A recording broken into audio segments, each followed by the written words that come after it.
आज की वीडियो में हमारे पास दो प्रीवियस ईयर जेईई एडवांस्ड के क्वेश्चन है और सेम टॉपिक के ऊपर जिस टॉपिक के ऊपर हमने कल बात करी थी कोऑर्डिनेट ज्योमेट्री के ऊपर ही बेस्ड है।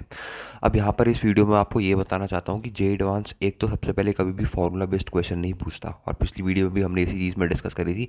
और दूसरी बात मैं आपको ये भी बताना चाहता हूँ कि एक ही टॉपिक में जैसे अगर हम इलिप्स की बात करें कोऑर्डिनेट ज्योमेट्री में तो कितना वेरिएशन आता है year through year JEE advance के अप्रोच में। मतलब यहाँ पर मैंने जैसे दो क्वेश्चन ले रखे हैं, आपने दोनों क्वेश्चन देखे भी होंगे, काफ़ी फेमस क्वेश्चन है। जो सबसे पहला वाला क्वेश्चन है उसमें बेसिकली दो तीन कंसेप्ट मिक्स है। वो कंसेप्ट है मेरे पास एक पैराबोला का और एक एलिप्स का। पर मैं आपसे फिर भी बोलूँगा जिसने मेरी कल की वीडियो देखी है, अगर नहीं देखी है तो पहले फटाक से जाके चैनल में वो वीडियो देख के आओ और उसके बाद पहले वाले क्वेश्चन को एटलीस्ट एक बार खुद से ट्राई करने की कोशिश करो, क्योंकि इसमें ऐसी कुछ भी एक्स्ट्रा चीज़ें नहीं लग रही हैं। जैसा कि मैंने आपको कल भी बताया कि अगर आपको टेंजेंट की इक्वेशन लिखनी है तो आप डायरेक्टली कैसे लिख सकते हो, आपको नॉर्मली की इक्वेशन लिखनी है आप वो भी डायरेक्टली लिख सकते हो। आपको उसके लिए किसी भी फॉर्मूले की या फिर किसी भी एक्स्ट्रा कॉन्सेप्ट की ज़रूरत नहीं है। आपको बस ये पता होना चाहिए कि मेरे को स्लोप ऑफ टेंजेंट कैसे निकालना है, मेरे को स्लोप ऑफ नॉर्मल कैसे निकालना है। तो अगर इतनी सारी बेसिक चीज़ें आपके जहन में हैं और तो आप कोई सा भी जेईई एडवांस का प्रॉब्लम इजीली क्रैक कर सकते हो कोऑर्डिनेट ज्योमेट्री का। ठीक है, तो पहला वाला क्वेश्चन पढ़ के देखते हैं और फिर डिस्कस करते हैं। और वैसे भी आपके जेईई मेंस 25 का एग्जाम काफ़ी पास आने वाला है, तो इस तरीके के क्वेश्चन की प्रैक्टिस करना आपके लिए जेईई मेंस में बहुत ही मतलब सोने पर सुहागा टाइप हो जाएगा। क्योंकि जेईई मेंस का जो आप सिलेबस देखोगे वो बहुत रेस्ट्रिक्टेड सिलेबस है। उसमें ना ही टेंजेंट मेंशन है, ना ही नॉर्मल मेंशन है, ना ही डायमीटर ऑफ पैराबोला मेंशन है, ना ही एलिप्स ऑफ में डायमीटर की इक्वेशन मेंशन है। तो पूछेगा कहाँ से? वो इन्हीं सब बेसिक कॉन्सेप्ट जो एडवांस में जिसमें अच्छे अच्छे क्वेश्चंस बन के आते हैं, ये बेसिक कॉन्सेप्ट के ऊपर बेस्ड है। इसमें सेंट्रिसिटी निकालो या फिर ये निकालो और बहुत सारा डेटा देके आपको कंफ्यूज करा जाता है। तो इन्हीं वजह से डीपीवाईक्यू करके कहीं ना कहीं आपसे जेईई मेंस वाला क्या करता है, क्वेश्चन आस्किंग पूछता है। और शायद ऐसा भी हो कि जो हम क्वेश्चन आज सॉल्व करें उन्हीं क्वेश्चन में से उठ के आपके पास मेंस के एग्जाम में शायद क्वेश्चन आ जाए, तो आपके लिए वो चीज़ काफ़ी अच्छी हो जाएगी और साथ में आपकी जेईई एडवांस की प्रिपरेशन तो अच्छी से हो ही रही है। ठीक है, तो ये देखो ये वाला क्वेश्चन पढ़ते हैं अपन। यहाँ पर अपन से क्या बोला है, यहाँ पर अपन से बोला है A B lambda B positive real number suppose P is end point of the latus rectum of the parabola this. ठीक है, इस पैराबोला के एंड लेटेस्ट सेक्टम के एंड पॉइंट को उसने क्या बोल दिया है, पी बोल दिया है। एंड सपोज द एलिप्स भी दे रखा है पासिंग थ्रू पॉइंट पी, दोनों इस पॉइंट से ही पास कर रहे हैं, पैराबोला और एलिप्स इस पॉइंट से पास कर रहा है पी पॉइंट के। If the tangent to the parabola and ellipse and point P are perpendicular to each other, तो अपन से एलिप्स की सेंट्रिसिटी पूछिए। ठीक है, यहाँ पर आ जाओ। सबसे पहले अपन को क्या दे रखा है, सबसे पहले उसने बोला है कि अपने पास भैया एक पैराबोला है। तो सबसे पहले यहाँ पर क्या करते हैं, अपन पैराबोला की इक्वेशन लिख लेते हैं Y square equal to 4 lambda X. अब मेरे पास ये पैराबोला है, तो आपको ये चीज़ पता है कि मेरे पास जनरल पैराबोला जो होता था Y square is equal to 4ax। इसकी इक्वेशन में जो मेरे पास इसका फोकस सबसे पहले अपन डिस्कस करते हैं। इसके फोकस के कोऑर्डिनेट होते थे a,0। अगर अपन इसके लेटेस्ट सेक्टम के कोऑर्डिनेट की बात करें तो वो होते थे मेरे पास a,2a, या फिर वही लिख सकते हो आप इसको a, माइनस का 2a। और अगर इसके लेटेस्ट सेक्टम लेंथ की बात करूँ तो एल डैश जो निकल के आती थी वो मेरे पास निकल के आती थी 4a। ये हमने इसके बारे में बेसिक इन्फॉर्मेशन जनरेट कर लिया है। अब थोड़ा सा आपको कनेक्ट करना पड़ेगा इस पैराबोला के बीच में और इस पैराबोला के बीच में। यहाँ पर आप 4a देख रहे हो, आपको यहाँ पर 4a को कंपेयर आउट करना है 4 लेमडा से। तो जब आप 4a को कंपेयर आउट करोगे 4 लैम्डा से, तो यहाँ पर आपके पास जो a है वो किसके बराबर निकल के आ जाएगा, लैम्डा के बराबर निकल के आ जाएगा। मतलब ये फोकस भी वही है, ये लेटेस्ट सेक्टम के एंड कोऑर्डिनेट्स भी वही हैं, लेटेस्ट सेक्टम की लेंथ भी वही है। बस the only thing is change is the ए को आपने किससे स्वैप कर दिया है, इस वाले पैराबोला में लैम्डा से स्वैप कर दिया। तो स्वैप कर दो, कोई दिक्कत नहीं है। इसका फोकस निकल के आ जाएगा अपने पास लैम्डा कॉमा 0। इसके लेटेस्ट सेक्टम के कोऑर्डिनेट अपने पास निकल के आ जाएंगे lambda comma 2 times of lambda, या फिर फोर्थ क्वाड्रेंट वाले निकल के आ जाएंगे लैम्डा माइनस 2 लैम्डा। और इसके लेटेस्ट सेक्टम की लेंथ कितनी निकल के आ जाएगी, दैट विल बी 4 लैम्डा। तो ये अपन ने इस एलिप्स के क्या निकाल लिए, बेसिक बेसिक जो चीज़ें हमें ज़रूरत होंगी वो अपन ने सारी चीज़ें इस एलिप्स के इस पैराबोला के बारे में निकाल लिया। और दूसरी इक्वेशन दे रही है बच्चों, वो दे रही है अपन को इसकी एलिप्स की, उसके बारे में कुछ अपन को ज़्यादा इन्फॉर्मेशन गिवन नहीं है। तो सीधे सीधे क्या लिख लेते हैं अपन, एलिप्स की इक्वेशन लिख लेते हैं X square plus A square plus Y square upon B square is equal to 1। अभी इस वक्त हमें पता नहीं है कि इलिप्स हॉरिजॉन्टल होगा या वर्टिकल होगा। तो मेरी बात बहुत ध्यान से समझना कि अगर आप क्वेश्चन के एंड तक ये चीज़ निकाल भी नहीं पा रहे हो कि हॉरिजॉन्टल होगा या वर्टिकल होगा, क्योंकि इतनी इन्फॉर्मेशन देख के अभी अपन को नहीं पता लग सकता ना कि इलिप्स अपने पास हॉरिजॉन्टल है या वर्टिकल। तो इन द केस अगर आपको क्वेश्चन में नहीं पूछा है या फिर नहीं बोला है कि मेरे पास जो इलिप्स गिवन है वो हॉरिजॉन्टल है या फिर वर्टिकल है, तो इन जनरल आपको कौन सा इलिप्स लेना है, इन जनरल आपको मान के चलना है कि ये जो मेरे पास इलिप्स निकल के आएगा वो कैसा निकल के आएगा, हॉरिजॉन्टल इलिप्स निकल के आएगा। ये कन्वेंशन है, ये आपको याद रखने ही पड़ेंगे। इन जनरल मेरे पास कौन सा एलिप्स मान के चलना है भैया, हॉरिजॉन्टल एलिप्स मान के चलना है। अब क्या बोल रहा है, अब उसने पैराबोला के बारे में थोड़ी सी चीज़ें डिस्कस करी थी। वो ये चीज़ें थी कि सबसे पहले तो यहाँ पर एक पैराबोला अपन क्या कर देते हैं, जनरेट कर देते हैं।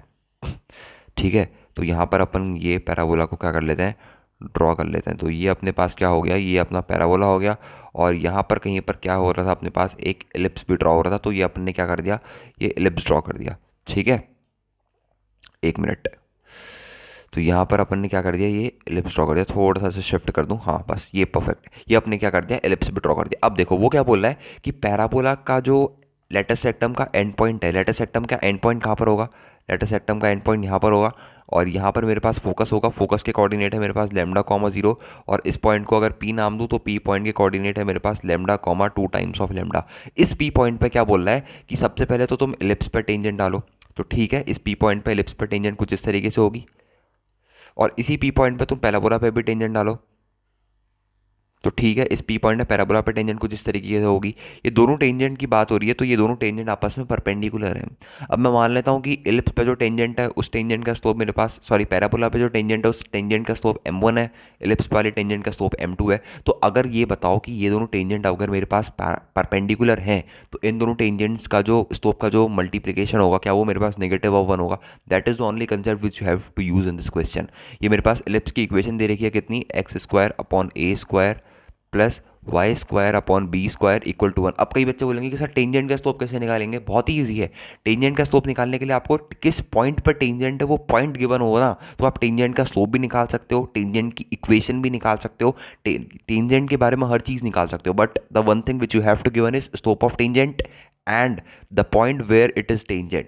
तो जैसे अगर मैं बात करूँ इसी पैराबोला की, जो मेरे पास है y² = 4 लैम्डा x, तो इसका स्लोप कैसे निकलेगा, तो वो निकलेगा 2y = 4 टाइम्स ऑफ लैम्डा।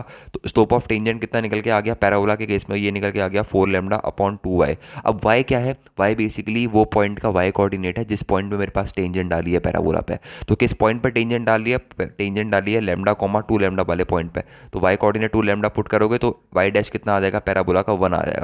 मतलब m1 की वैल्यू कितनी निकल के आ गई, 1 निकल के आ गई। अब इसी तरीके से आपको क्या निकालनी है, एलिप्स पे टेंजेंट की इक्वेशन निकालनी है। मेरे को एलिप्स की इक्वेशन पता है, that is x² / a² plus y² / b² equal to 1। तो यहाँ पर आ जाएगा मेरे पास 2x/a² इक्वल टू, यहाँ पर थोड़ा सा अच्छे से लिख देते हैं, 2x/a² equal to -2y upon कितना आ जाएगा b²।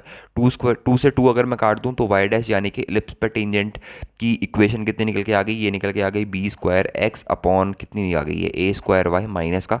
तो b² × x कितना है, b² × x है लैम्डा, क्योंकि सेम पॉइंट पे एलिप्स पे भी टेंजेंट है। और a² यहाँ पर है मेरे पास 2 लैम्डा, तो लैम्डा से लैम्डा कैंसिल आउट हो गया।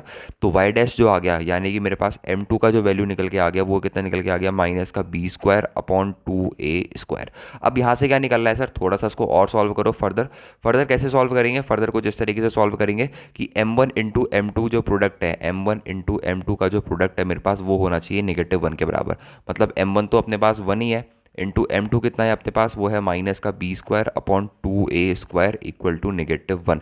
यहाँ से एक इक्वेशन निकल के आ जाती है, जो b² है वो 2a² के बराबर है। अब सबसे पहली जो चीज़ यहाँ से ये निकल के आ रही है वो इसका मतलब ये है कि जितनी भी a² है उसका डबल कर दो, वो आपके पास b² निकल के आ रहा है।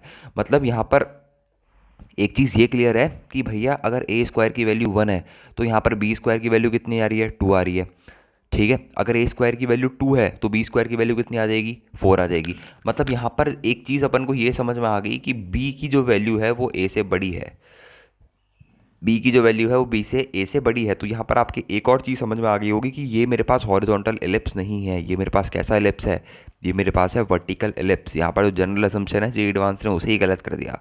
ठीक है, तो यहाँ पर मेरे पास कौन सा एलिप्स है, वर्टिकल एलिप्स। तो डायरेक्टली अगर हॉरिजॉन्टल एलिप्स लेके करते तो आपके पास एक क्वेश्चन गलत भी हो सकता था। तो सबसे पहले एलिप्स पता करना है आपको, कौन सा एलिप्स है, वर्टिकल एलिप्स है हॉरिजॉन्टल एलिप्स है। अब अगर वर्टिकल एलिप्स है तो ईजिली अपन इसकी सेंट्रिसिटी निकाल सकते हैं। ये पॉकेट इक्वेशन अपन को पता है, a² = b² × 1 - e²। तो यहाँ पर आ जाएगा अपने पास a² upon b² is equal to 1 - e²। तो a² अपॉन b² कितना आ जाएगा, 1/2। तो 1/2 इज इक्वल टू 1 - e²। तो e इक्वल्स टू कितना आ जाएगा, वो आ जाएगा 1/√2। तो इस वाले पर्टिकुलर क्वेश्चन की सेंट्रिसिटी कितनी निकल के आ गई अपने पास, इस वाले क्वेश्चन की सेंट्रिसिटी निकल के आ गई अपने पास 1/2 and A will be the correct option. ठीक है, तो अगेन बहुत इजी क्वेश्चन है, बस आपको टेंजेंट की इक्वेशन लिखनी आनी चाहिए। मेरी बात समझ में आ रही है, बस आपको टेंजेंट की इक्वेशन लिखनी आनी चाहिए। इतनी छोटी छोटी चीज़ें अगर आपको आएंगी तो वह क्वेश्चन ईजिली आपसे हो जाएगा। अब इसके बाद वाला क्वेश्चन पढ़ो, इसके बाद वाला क्वेश्चन पढ़ो, ये भी काफ़ी अच्छा क्वेश्चन है। वैसे तो बहुत इजी कॉन्सेप्ट के ऊपर बेस्ड क्वेश्चन है। इस क्वेश्चन में क्या बोला है मैं आपको बताता हूँ। ये वाला क्वेश्चन हमसे बोल रहा है बेसिकली कि एक इलिप्स आपको दे रखा है, ठीक है। तो सबसे पहले अपन क्या करते हैं, एक इलिप्स यहाँ पर ड्रॉ कर लेते हैं। ध्यान से समझना है इस क्वेश्चन को, काफ़ी अच्छा क्वेश्चन है और मेरे को तो काफ़ी ज़्यादा चांसेस लगते हैं कि इस तरीके के क्वेश्चन आपके पास मेंस में क्या हो सकते हैं, रिपीट आउट भी हो सकते हैं। तो सबसे पहले अपन क्या कर लेते हैं, यहाँ पर इलिप्स ड्रॉ कर लेते हैं। तो ये मान लो मेरे पास क्या आ गया, इलिप्स निकल के आ गया। एक मिनट, ठीक है, ये मेरे पास क्या निकल के आ गया, इलिप्स निकल के आ गया। अब बोल रहा है कि इलिप्स के ऊपर 3 पॉइंट है बेसिकली, या फिर 3 पॉइंट बेसिकली, या फिर आप ऐसा समझो कि 2 लाइन्स है मेरे पास। एक सबसे पहला पॉइंट है मेरे पास पॉइंट नंबर पी, एक पॉइंट है मेरे पास यहाँ पर पॉइंट नंबर क्यू, एक पॉइंट है मेरे पास यहाँ पर पॉइंट नंबर क्यू डैश। आप 3 पॉइंट कहीं पर भी ले सकते हो, बस आपको ये ध्यान देना है कि 2 लाइन सेगमेंट बनने चाहिए, एक पी क्यू बनना चाहिए और एक मेरे पास बनना चाहिए पी क्यू डैश। और ये क्यू और क्यू डैश को ज्वाइन करोगे तो ये मेरे पास एक और लाइन सेगमेंट बन जाएगा। अब वो ये बोल रहा है कि पी क्यू का जो मिड पॉइंट है उसको मैं बोल दे रहा हूँ एम, पी क्यू का मिड पॉइंट एम है, तो ये वाला डिस्टेंस ये वाला डिस्टेंस बराबर। और पी क्यू डैश का जो मिड पॉइंट है उसको मैं बोल दे रहा हूँ एम डैश, और ये वाला डिस्टेंस और ये वाला डिस्टेंस बराबर। अब वो ये बोल रहा है, ध्यान से समझो, वो ये बोल रहा है कि ये जो मिड पॉइंट है आपस में मैंने इनको ज्वाइन कर दिया, मतलब the maximum possible value of the distance between M P Q मतलब mid point of P Q और M P comma Q dash मतलब mid point of P Q dash. तो इसके मिड पॉइंट के बीच का जो डिस्टेंस है उसका वैल्यू आपको निकालना है, वो मैक्सिमम वैल्यू कितना होगा। तो सबसे पहले एक चीज़ ध्यान दो, यहाँ पर मेरे पास जो इलिप्स है, इलिप्स की इक्वेशन क्या है मेरे पास, इलिप्स की इक्वेशन है x² upon 16 plus y² upon 9 equal to 1। तो वर्टेक्स के कोऑर्डिनेट कितने आ जाएंगे, ये कोऑर्डिनेट कितना आ जाएगा मेरे पास 4,0 निकल के आ जाएगा, और ये वाला कोऑर्डिनेट कितना निकल के आ जाएगा -4,0। अब आपको एम डैश मैक्सिमम करना है। तो अपन ने बेसिक, आपने क्लास 10th में 9th में 8th में कहीं ना कहीं ये प्रॉपर्टी पढ़ी होगी कि अगर मेरे पास एक ऐसा ट्राइंगल गिवन है, थोड़ा और बेहतरीन ट्राइंगल बनाने की कोशिश करते हैं, कि अगर मेरे पास ऐसा ट्राइंगल गिवन है और ये ट्राइंगल को मिड पॉइंट को ज्वाइन करके एक लाइन खींची गई है, ये मान लो पी क्यू और क्यू डैश है और ये मेरे पास एम डैश है और ये एम है। तो ये जो लेंथ होता है पर्टिकुलरली, अगर मैं एम डैश निकालना चाहूँ तो एम डैश मेरे पास कितना होता है, 1/2 times of Q Q dash के बराबर होता है। ये प्रॉपर्टी ध्यान रखना, बस यही प्रॉपर्टी आपको यहाँ पर लगानी है कि अगर एम डैश की मैक्सिमम वैल्यू निकालनी है तो क्यू क्यू डैश को मैक्सिमम करना पड़ेगा। और आप इस क्यू और क्यू डैश को इलिप्स में ऐसी कौन सी जगह रखोगे कि ये मैक्सिमम हो जाए। ऑब्वियस सी बात है, आप इसको कहाँ पर रखना पसंद करोगे, आप इसको मेजर एक्सिस के एंड पॉइंट्स पर रखना पसंद करोगे। तो क्यू को यहाँ पर रखा, क्यू डैश को यहाँ पर रखा, तो क्यू क्यू डैश निकल के आ गया आपके पास। क्यू क्यू डैश कितना होगा, मेजर एक्सिस की लेंथ के बराबर, और वो कितनी है, वो है अपने पास 8। मेजर एक्सिस ना, सेमी मेजर एक्सिस नहीं, तो क्यू क्यू डैश 2a और a कितना है 4, तो 2 × 4, तो यहाँ पर निकल के आ जाएगा 8। तो यानी कि अगर मेरे को एम डैश चाहिए या फिर एम डैश मैक्सिमम, एक तरीके से आप कह सकते हो, क्योंकि मैक्सिमम के लिए ही क्यू क्यू डैश आपको कहाँ रखना पड़ेगा, वोटेक्स पर रखना पड़ेगा। तो एम डैश मैक्सिमम कितना निकल के आ जाएगा, 1/2 of Q Q dash maximum. और यहाँ पर अपन ने क्यू क्यू डैश मैक्सिमम की वैल्यू कितनी निकाल ली, 8, तो हाफ × 8, तो आंसर कितना आ जाएगा इसका, डायरेक्टली 4 निकल के आ जाएगा। तो ये वही क्वेश्चन है जो मतलब काफ़ी ईजी क्वेश्चन पूछा गया था 2021 में, तो खैर, पर मैं आपको यही, इन जो भी क्वेश्चन करा रहा हूँ कोऑर्डिनेट ज्योमेट्री का, उससे यही बताना चाह रहा हूँ कि बेसिकली आपको यहाँ पर कहीं पर भी अपन ने कोई एक्स्ट्रा, कोई हाई लेवल की चीज़ यूज़ नहीं करी जिससे आपको घबराने की ज़रूरत है या फिर वो टॉपिक आपको दोबारा पढ़ने की ज़रूरत है। अपन ने जो भी चीज़ें यूज़ करी है वो बेसिक एलिमेंट्री यूज़ करी है, और हमेशा बेसिक में पकड़ आपकी होनी चाहिए कि कोई सा भी पैराबोला आपको दे रखा है, आपको उसके बारे में A to Z सारी चीज़ें पता होनी चाहिए, इसेंट्रिसिटी पता होनी चाहिए, you are capable of calculating equation of tangent, equation of normal, diameter, उसके डायरेक्टर सर्कल की इक्वेशन, ये सारी चीज़ें, उसकी प्रॉपर्टीज़ आपको सब फिंगर टिप्स पे याद होनी चाहिए। तब जाके आपके पास जेईई एडवांस के क्वेश्चन इजीली बिल्कुल एक ही गो में आपके पास आराम से हो जाएंगे। ठीक है, तो आज की वीडियो में इतना ही रखते हैं। बाकी आपको किसी भी चैप्टर या फिर किसी भी टॉपिक में दिक्कत आ रही है या फिर कोऑर्डिनेटर पढ़नी है तो अगर मेरे को कमेंट सेक्शन में बता देना, मैं कोशिश करूँगा कि वन शॉट टाइप का कुछ कोऑर्डिनेटर बनाने की कोशिश करूँ as soon as your JEE Mains 25। ठीक है, तो आज की वीडियो में इतना ही रखते हैं, मिलते हैं नेक्स्ट वीडियो में। Okay bye.